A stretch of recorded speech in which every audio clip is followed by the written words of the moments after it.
Hey everyone, this is Michael Cohen, the Tech Rabbi, and I wanted to share out my thoughts on how we use standardized testing and the global PISA standardized testing results to evaluate and gauge the future success of the students that sit in our classrooms and the work that we do with them to ensure that they will become not just lovers of learning, but successful people in whatever profession they pursue.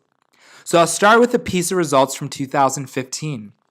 And you can see the top 3 and 4 countries here as you start to scan down to 5th, 6th, 7th place. You notice that the United States is nowhere to be found. And then you have to scroll just a little bit and you say, reading and science. There you are, United States, 24th and 25th. Math still nowhere to be seen. Scrolling. Finally, at 40th percent, you see the United States placing on this global gold standard of assessment of the quality of education that happens in these respective countries. Now, the PISA organization recently created a new type of assessment, collaborative problem-solving assessment, in which the U.S. does much better than in its previous testing rankings, getting 13th place. Now, without getting into a conversation around standardized testing, if it is really the best way to gauge success of students and their abilities, I will say it is not the only one. And there's an amazing educator that I saw keynote the ISTE conference in 2012.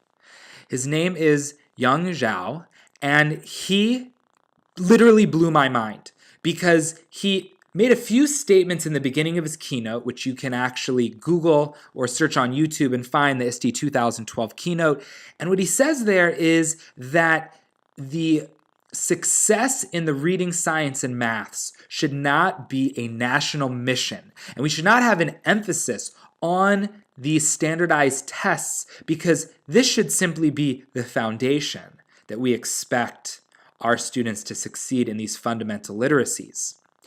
He shares something else, though, that really blew my mind and has changed the course of my focus as a professional and an education practitioner in how I help support student learning, teacher practice, and influence the institutions that I work with on a national level.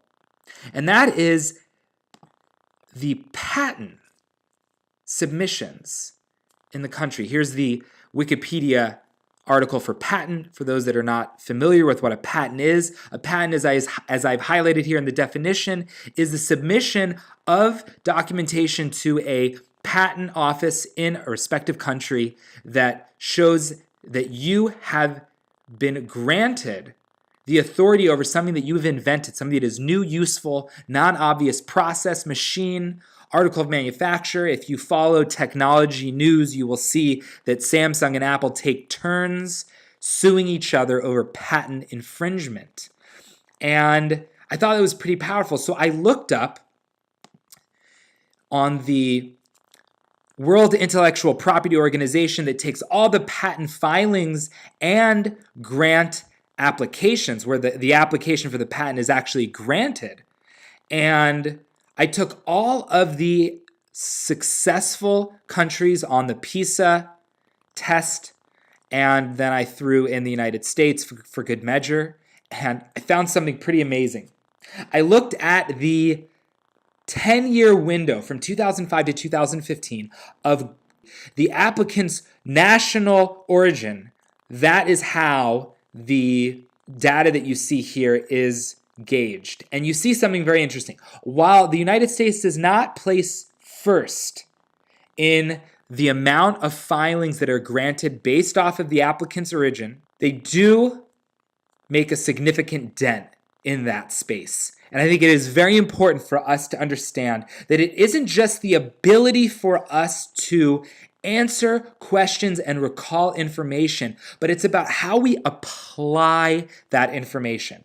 And while Japan is definitely a leader in patent grants, you see that most of the other countries that are topping those charts of the PISA exam amount for 0.7% of applications, 2% of applications, 1% of patent applications. Patent applications that are granted are what drive the innovation in the industries today. And in the past decade, from 2015 back to 2005, we see that the United States has 23% of the stake hold in grants that have been applied. And I just wanted to share that with you as we discuss the skills that are required to advance and innovate. Although those fundamental literacies are vital and critical, we must put a more significant emphasis on these soft skills as skills that the World Economic Forum ranks are what you need to thrive in the fourth industrial revolution that we are already in the process of experiencing.